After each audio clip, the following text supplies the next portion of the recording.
The conference room on the 42nd floor of Richardson Tower had floor-to-ceiling windows overlooking the city skyline. I'd always loved this view, ever since Dad used to bring me here as a kid, letting me spin in his executive chair while he worked on weekends. Now 23 years later I sat in the same room, but in the furthest seat from the head of the table, the spot reserved for observers with no voting power. My Uncle Richard stood at the presentation screen, his expensive suit perfectly tailored, his silver cufflinks catching the afternoon light. He'd always been the charismatic one, the one who knew how to work a room. Next to him sat my cousin Brandon, smirking as he scrolled through his phone, clearly bored by the formality of it all. As I was saying, Uncle Richard continued, clicking to the next slide, the merger with Gallagher Industries represents a $200 million opportunity. My brother, God rest his soul, would have wanted us to take bold steps to expand the family legacy. I kept my expression neutral, my hands folded calmly on the notepad in front of me. I'd learned early in life that showing emotion only gave people ammunition. The terms are straightforward, Richard went on. Gallagher gets 40% of Richardson Manufacturing in exchange for their distribution network and international contacts. We maintain majority control, expand into 6 new markets and triple our revenue within 5 years. Board member Patricia Chin nodded enthusiastically. The projections look solid, Richard. Your leadership has really turned things around since. She paused, glancing at me uncomfortably. Well, since the transition. Since my brother's death, Richard said smoothly. You can say it, Patricia. Thomas knew the business needed strong leadership. That's why he trusted me to step in as CEO. I didn't correct him. Not yet. Board member James Morrison leaned forward. What about the voting structure? This is a significant equity transfer. All family shareholders are in agreement, Richard said. Brandon and I control 51% between us. My sister Linda holds another 12% and she's already signed off. He gestured toward a woman in her 50s sitting near the windows. My Aunt Linda offered a tight smile but didn't meet my eyes. That's 63% in favor, Richard continued. More than enough to approve the merger. We can move forward immediately. What about Emma? Asked David Park, the company's CFO and one of the few people in the room who'd worked directly with my father. She holds shares too, doesn't she? The temperature in the room seemed to drop several degrees. Richard's smile didn't waver but his eyes hardened. Emma holds a symbolic stake. 5%. A gesture from my brother to make her feel included. But let's be clear about something. He turned to face me directly. This is a family business. Richardson Manufacturing has been in our family for 3 generations. My grandfather built this company from nothing. My father expanded it. My brother and I took it global. This is about blood, about legacy. Emma was Dad's daughter, I said quietly. Emma was adopted, Richard corrected, his voice sharp. At 7 years old. After Thomas and Margaret couldn't have biological children. They gave you a home, a name, opportunities you never would have had otherwise. We all welcomed you. But let's not pretend that makes you a Richardson by blood. Several board members shifted uncomfortably. Linda stared at her hands. Brandon stopped scrolling and looked up, grinning. This isn't personal, Emma, Richard continued, his tone softening into something that might have seemed kind to someone who didn't know better. Your family in the ways that matter. But when it comes to business decisions, significant decisions that affect the legacy my father and grandfather built, those need to stay with blood relatives. People who have Richardson DNA, who understand what this company really means. I understand what it means, I said evenly. Do you? Brandon spoke up for the first time, leaning back in his chair with his arms crossed. Because Dad and I have been running this company for 3 years while you've been doing. What exactly? You work in the marketing department, right? Entry level. Associate level, I corrected. Right, associate level. Brandon smirked. 3 years after graduating college and you're still making PowerPoints about brand awareness. Meanwhile, Dad's negotiating $100 million deals. Maybe stick to what you know, cuz. The way he said cuz made it clear he didn't consider me one. Richard held up a hand. Brandon, that's enough. Emma contributes in her own way. He looked at me with what I'm sure he thought was paternal warmth. But he has a point, sweetheart. The adult table is handling this. You don't need to worry about complicated merger negotiations. Your 5% will benefit from our decision. That's what matters. Patricia Chin cleared her throat. Perhaps we should move to a formal vote? I have another meeting at 4. Excellent idea, Richard said, moving back to the head of the table. All in favor of approving the merger with Gallagher Industries as presented. Point of order, David Park interrupted. Don't we need all shareholders present? I thought Thomas's estate planning required. The estate was settled 3 years ago, Richard cut him off. Everything was distributed according to Thomas's will. I have controlling interest as CEO and majority shareholder. Linda and Brandon hold their shares. Emma has her 5%. The math is simple. David frowned, looking at me. Emma, do you have any objections to the merger? All eyes turned to me. Richard's expression remained pleasant, but I could see the warning in his eyes. Don't embarrass yourself. Don't make this difficult. I smiled politely. I'd like to review the full terms before the vote. The full terms are in the presentation, Richard said impatiently. I'd like to review them with my legal counsel. The room went very quiet. Brandon laughed. Your legal counsel? What, did you hire a lawyer with your associate marketing salary? I think everyone has the right to legal representation when making financial decisions, I said calmly. Richard's jaw tightened. Emma, this is a board meeting, not a family therapy session. We don't have time for. Actually, David Park said slowly, pulling out his copy of the corporate bylaws. According to Section 4.3, any shareholder representing more than 2% equity can request a 48-hour review period with legal counsel before voting on major structural changes. A merger of this size definitely qualifies. Richard's pleasant facade cracked slightly.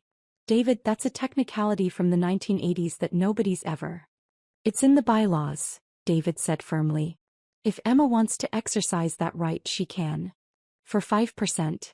Brandon said incredulously. We're going to delay a $200 million deal for 5%? It's not about the percentage, Patricia Chin said, though she looked uncomfortable. It's about following proper procedure. If Emma wants time to review with a lawyer, maybe we should. No, Richard said flatly. The charm was gone now, replaced by cold authority. Absolutely not. This deal has a time-sensitive component. Gallagher's board meets next week. If we don't approve today, we lose the opportunity. Emma's 5% doesn't get to hold the company hostage. He turned to me, and for the first time I saw genuine anger in his eyes.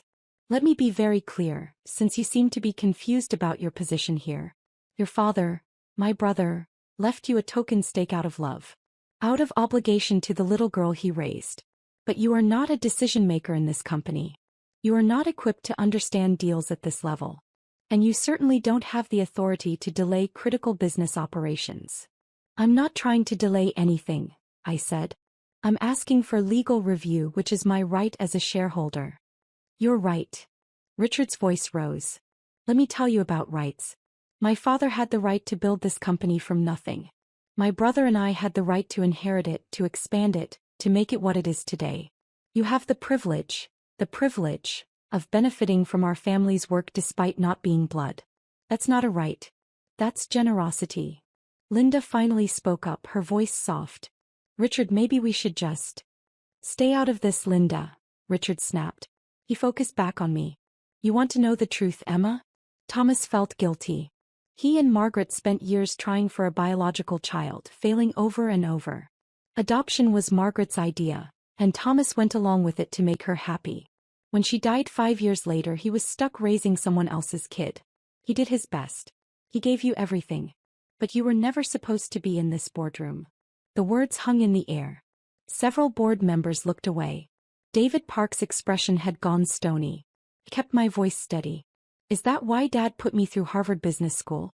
Because I was never supposed to be in a boardroom. He put you through Harvard because that's what good parents do, Richard said. It doesn't mean you belong at this table making decisions about the family company. You got your degree, you got your job, you got your token shares. Be grateful and step aside. Brandon leaned forward, energized by his father's anger. Look, Emma, nobody's trying to hurt your feelings. But facts are facts. You're not a real Richardson. You don't have the history, the blood, the understanding of what this company means to our family. Dad's right. You should be grateful for what you have and let the actual family handle the business. The actual family, I repeated softly. Yes, Richard said. The actual family. The people who built this. The people who have Richardson blood running through their veins. That's how family businesses work, Emma. Legacy passes through bloodlines. That's not cruel, it's just reality. I nodded slowly, reaching for my phone. I understand. Good, Richard said, relief flooding his features. Then we can move forward with the vote. Actually, I said, typing a quick message, I'd still like my legal counsel present. Richard's face flushed red. Did you not hear anything I just said? We are voting now. Your 5% doesn't get a veto. This is happening. I heard everything you said about blood and legacy and who the real family is. I looked up from my phone. That's exactly why I want my lawyer here. Your lawyer isn't going to change mathematics, Brandon said. We have 63%. You have 5. Even if you vote no, you lose. Then what's the harm in waiting 15 minutes? I asked. Richard slammed his hand on the table. Because I am the CEO of this company and I am telling you that we are voting now. This is my boardroom, my company, and you do not get to. The conference room door opened. My lawyer, Margaret Chin, no relation to board member Patricia, walked in carrying a leather briefcase. She was in her 60s, with gray hair pulled back in an elegant bun and the kind of quiet authority that comes from 40 years of corporate law. Behind her came 2 more people. James Rodriguez from Whitmore and Associates, one of the city's top M&A firms, and Catherine Park from the Securities and Exchange Commission's regional office. The room went completely silent. Good afternoon, Margaret said pleasantly. I apologize for interrupting. I'm Margaret Chin representing Emma Richardson. These are my colleagues James Rodriguez and Catherine Park, who are here to observe the proceedings. Richard stared at her. This is a private board meeting. With SEC implications given the merger size and structure, Catherine Park said, opening her tablet. We have the right to observe any vote on structural changes exceeding $50 million in publicly traded companies. We're not publicly traded, Brandon said. You have corporate bonds on the open market, James Rodriguez said. That triggers certain oversight requirements. We're just here to ensure everything is above board. He smiled. No pun intended. Richard's face had gone from red to pale. Emma, what is this? Legal counsel, I said simply. As is my right under Section 4.3. Margaret Chin walked to the table and set down her briefcase. I've reviewed the merger proposal with Gallagher Industries. Very interesting terms. I have a few questions before any vote proceeds. We've already discussed the terms extensively, Richard said, his voice tight. This is a formality. The vote is happening. The vote will happen when all shareholders are properly informed, Margaret said. He pulled out a document. Mr. Richardson, you stated that you control 51% of company shares between yourself and your son, correct? That's correct. And you stated that this gives you majority control, making Emma's 5% essentially symbolic? Yes, Richard said impatiently. The math is simple. 51 beats 5. Indeed, Margaret said. Math is important. Let me ask you something. When was the last time you reviewed the complete shareholder registry? Richard frowned. What? The shareholder registry. The official document listing all ownership stakes in Richardson Manufacturing. When did you last review it? I don't need to review it, Richard said. I know what I own. Brandon and I have 51%. Linda has 12. Emma has 5. That's 68% accounted for. The remaining 32% is split among executive shares and legacy grants to former partners. Actually, Margaret said, pulling out another document, that's not quite accurate. She laid the paper on the table. This is the current shareholder registry, certified by the state this morning. Would you like to review it or shall I summarize? David Park leaned forward, his expression suddenly very interested. Patricia Chin had gone pale. What is this? Richard demanded. The truth about share distribution, Margaret said calmly. Let's start with your stake, Mr. Richardson. You currently own 18% of Richardson Manufacturing. The room erupted. That's impossible. Richard shouted. I own 41%. Thomas and I split the majority stake when Dad died. You did, Margaret confirmed. In 2008 you and Thomas Richardson each held 41%. However, in 2011, you sold 23% of your stake to secure a loan for a real estate investment in Florida. That investment failed and the shares were sold to cover your debt. Richard's mouth opened and closed. Those were bought back. Thomas bought them back. No, Margaret said. Thomas purchased them but not for you. He purchased them as part of a trust structure. Those shares were never returned to your name. Brandon stood up. This is bullshit. Dad, tell them. Brandon, Margaret continued, you hold 10% inherited from your mother. That part is accurate. Which means between the two of you you control 28%. Not 51. Linda has 12%, Richard said desperately. That's 40% total. Linda has 8%, Margaret corrected. 4% was transferred to charity in 2019 as part of an estate planning strategy. I have the documentation here. She pulled out more papers. Linda wouldn't meet anyone's eyes. David Park was smiling now. So the Richardson family controls 36% total? The Blood Richardson family, as Mr. Richardson so eloquently put it, controls 36%, Margaret confirmed. Which means they do not have majority control. Which means this merger cannot proceed without additional shareholder approval.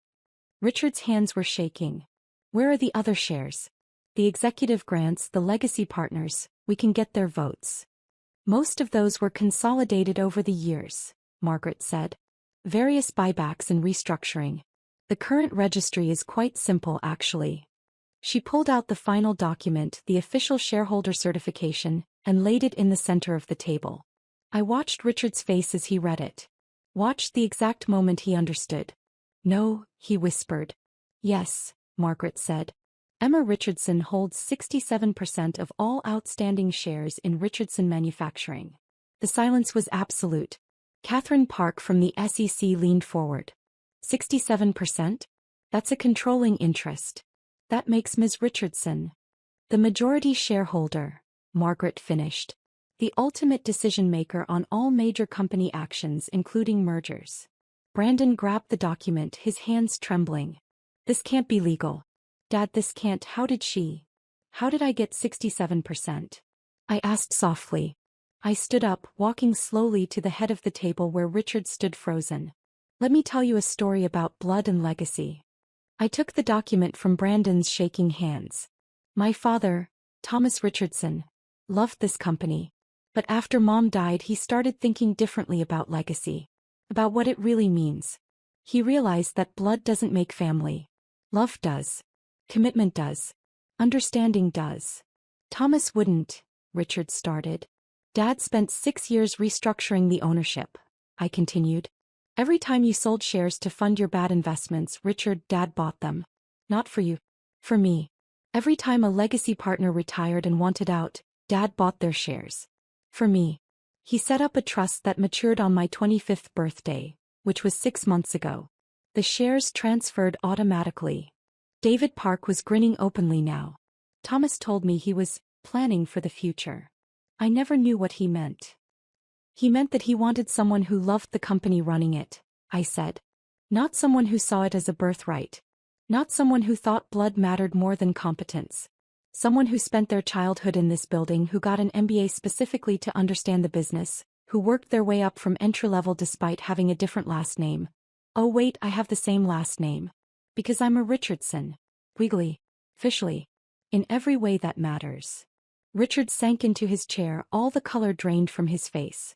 The 5% you thought I had? I continued. That was just the public-facing number Dad maintained to keep you complacent. The truth was in the trust documents, which I assume you never bothered to read. Too busy making decisions at the adult table. I looked at Brandon. I work in marketing as an associate because I wanted to learn the business from the ground up. Dad taught me that real leaders understand every department. I've spent 3 years learning what actually sells our products, what customers want, how the market works. While you were scrolling through Instagram during board meetings. Brandon's face had gone bright red, but he said nothing. I turned to Linda. You knew, didn't you? My aunt finally met my eyes. Thomas told me before he died. Made me promise not to say anything until the trust matured. He said you needed time to learn the business without interference. Without Richard trying to manipulate you or cut you out. And you just let Richard think he was in control? Linda's voice was quiet. Thomas was very specific. He wanted Richard to show his true colors.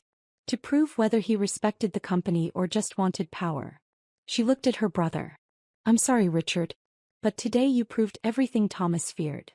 Richard looked up at me and for the first time I saw real fear in his eyes. Emma, I didn't mean what I said about blood and adoption, I was just being honest, I finished. I appreciate that actually. It makes this easier. I opened my own briefcase and pulled out a folder. The merger with Gallagher Industries is rejected. The terms are terrible.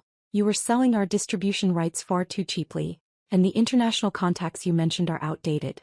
I've had 6 months to review every deal you've made, Sir Richard, and I have to say Dad was right to worry. James Rodriguez pulled out his own documents. Ms. Richardson has asked me to review potential restructuring options. We have several recommendations regarding leadership changes. Richard stood up so fast his chair fell backward. You can't fire me. I'm family. I'm your uncle. You just spent 20 minutes explaining that I'm not really family, I said calmly. That this business should stay with blood relatives. That I don't belong at this table. I smiled. So by your own logic, you should respect the majority shareholder's decision, regardless of family relationships. It's just business, right? Emma, please. Effective immediately, I'm assuming the role of CO, I said. Richard, you're being moved to senior advisor, non-voting position. Brandon, your position as VP of Development is under review pending an audit of your project outcomes over the past 3 years. Linda, I'd like you to stay on the board if you're willing. Linda nodded, tears in her eyes. Thomas would be so proud of you. David, I continued, I want you to work with Margaret and James on establishing new oversight protocols. No more unilateral decisions. Every major action gets proper review. David Park was beaming. Absolutely. It'll be just like working with your father again. Patricia, James Morrison, the rest of the board, I hope you'll stay on. I value your experience. But let's be clear. This company is going in a new direction. One based on competence, not bloodlines. I turned back to Richard, who had collapsed back into his chair. You're not fired, Uncle Richard. Despite everything you said today, you're still family. You'll keep your salary, your office, your benefits. But you're done making decisions. Because as you so clearly explained, this is a family business. And I'm the majority of this family now. Catherine Park stood up.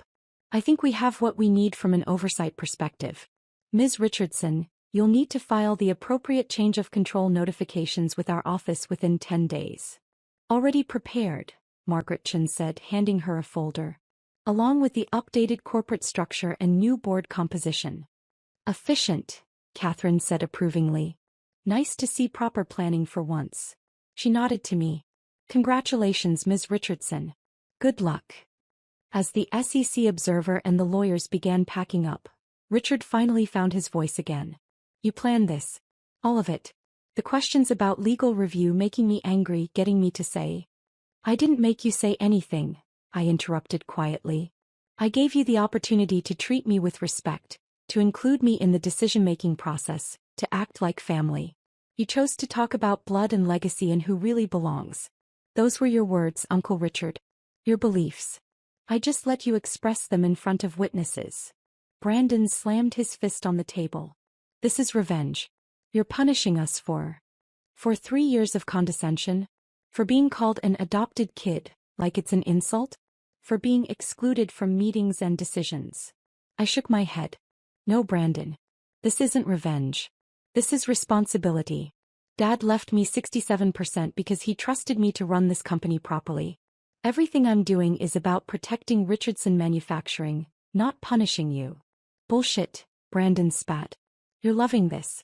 Finally getting to be in charge, getting to... Brandon, David Park said sharply, I suggest you stop talking. Ms. Richardson has been extraordinarily generous in not terminating your employment entirely. The project audit she mentioned? I've been keeping records. Your development initiatives have cost the company $8 million over 3 years with a return of less than $200,000. If she wanted revenge, she'd have security escort you out right now. Brandon's mouth snapped shut. I gathered my materials. We'll have a full board meeting next Monday to discuss the new strategic direction. I expect everyone to review the materials I'll send this weekend. We have a lot of work to do to fix the damage from the past 3 years. Damage? Richard said weakly. I increased revenue by 40%. You increased gross revenue by cutting quality control, outsourcing key manufacturing, and underpaying staff, I said. Net profit is up 12%, but employee turnover is at 60%. We've had 3 product recalls and customer satisfaction scores have dropped 28 points. I've spent 6 months analyzing every metric, Richard. Dad built this company on quality and reputation. You've been sacrificing both for short-term gains. David Park nodded. Thomas always said sustainable growth beats quick money. Which is why the new strategy focuses on rebuilding quality, investing in staff development, and establishing long-term partnerships instead of quick mergers. I looked around the table. Richardson Manufacturing was built on the idea that if you make the best product and treat people well, success follows. We're going back to those principles. I picked up my briefcase and walked toward the door. Margaret Chin fell into step beside me. Emma, Richard called out. His voice was broken. Please. I'm sorry. I didn't mean what I said about you not being family. You're family. You're my niece. I thought.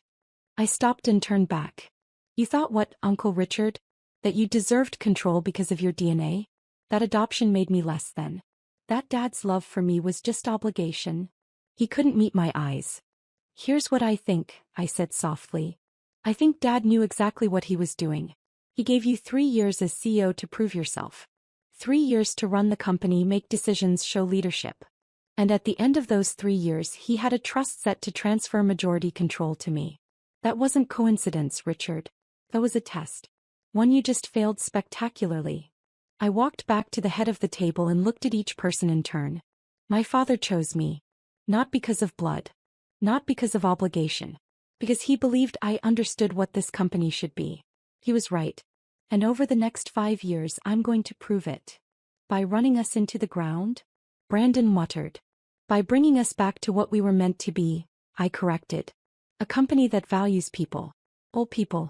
Regardless of where they came from or what their DNA looks like. Margaret Chin smiled. Ms. Richardson, we should discuss the filing timeline. Of course. I nodded to the board. Thank you all for your time. Monday 9 a.m. Please don't be late. As I walked out of the conference room I heard Richard say something to Linda. Her response was clear. She's more Thomas's daughter than you'll ever be his brother. The door closed behind us and I let out a long breath. You okay? Margaret asked. I'm fine, I said. And I was. 3 years of preparation, 6 months of planning, and 1 perfectly executed reveal. Dad would have appreciated the strategy. The look on his face when you said 67%, Margaret said, chuckling. Priceless. Dad always said the best business moves are the ones your opponent never sees coming. We walked to the elevators. Behind us, through the glass walls, I could see the board members still sitting in stunned silence. Richard had his head in his hands. Brandon was pacing. David Park and Patricia Chin were looking at documents. My phone buzzed. A text from Linda. Your father would be so incredibly proud. Welcome to the adult table. I smiled and put the phone away. 42 floors up, overlooking the city my father loved, in the building he'd built from his grandfather's dream. Richardson Manufacturing. A family business. And I was family. In every way that mattered. The elevator doors opened and I stepped inside. Tomorrow the real work would begin. Restructuring. Quality improvements. Staff investments. Building the company back to what Dad had envisioned. But today I'd proven that legacy isn't about blood. It's about who you choose to carry it forward. And Thomas Richardson had chosen me.